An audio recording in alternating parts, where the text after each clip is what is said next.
Well, let's get the latest analysis now on the situation on the ground in Ukraine. I'm now joined by retired Air Vice Marshal Sean Bell, who's also advisor at Universal Defence and Security Solutions. And Sean, let's just focus in on the southeast of the country. Just bring us up to date with the developments there. Well, in Mariupol, despite President Putin's very public direction to his generals to put a ring of steel around the steelworks so not a fly can enter it, in reality, what's actually happening is that the offensive continues against those Ukrainians still trapped in the city. I think what that's pretty evident, even though some of the troops have been taken away, Russian troops for the Donbass, it's pretty evident that Mariupol remains a thorn in the side of Putin, and whilst the fighting still goes on, he can't claim victory there. Further north, I think the fighting is pretty intense, but tellingly, it's over about a 300-mile front.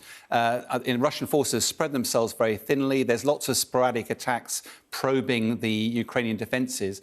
And what seems likely to be happening is a tension between the Russian military wanting to focus their efforts to actually achieve a success and the political direction which wants rapid results to be able to announce to the people. And it looks like the politics is winning at the moment. Meanwhile, whilst they're doing a fairly limited front, the fighting will remain intensive. The Ukrainians are certainly, though, creating a lot of havoc and attriting a lot of the Russian forces.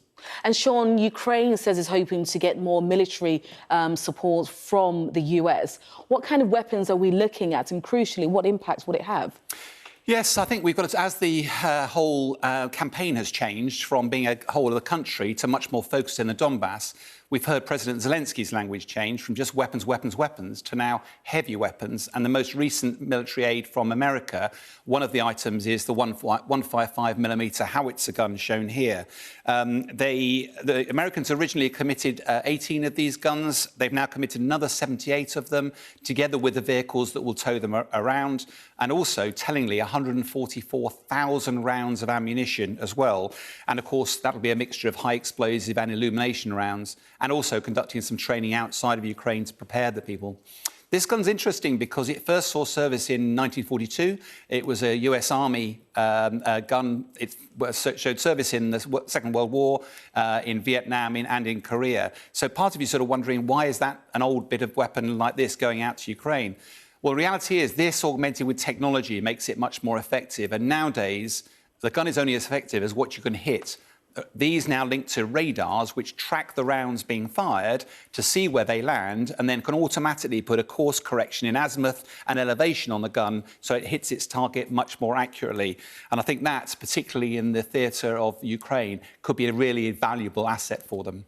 So then the obvious question here is that these weapons are quite old. So will they be getting any new weapons at all, Ukraine? Well, I think, the mix of weapons the Americans announced, the other thing they announced was very new, was the 121 Phoenix Ghost unmanned air vehicles. That's not this at the moment, which is a very secretive. We've not seen this thing deployed before.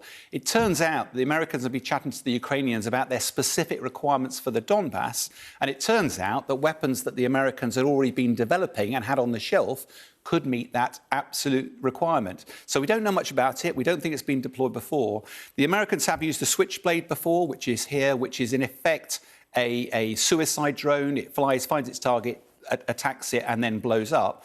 And we believe that the Phoenix Ghost has a similar sort of capability, but also with some optics available. So it can do some reconnaissance, identify targets, potentially send that information back.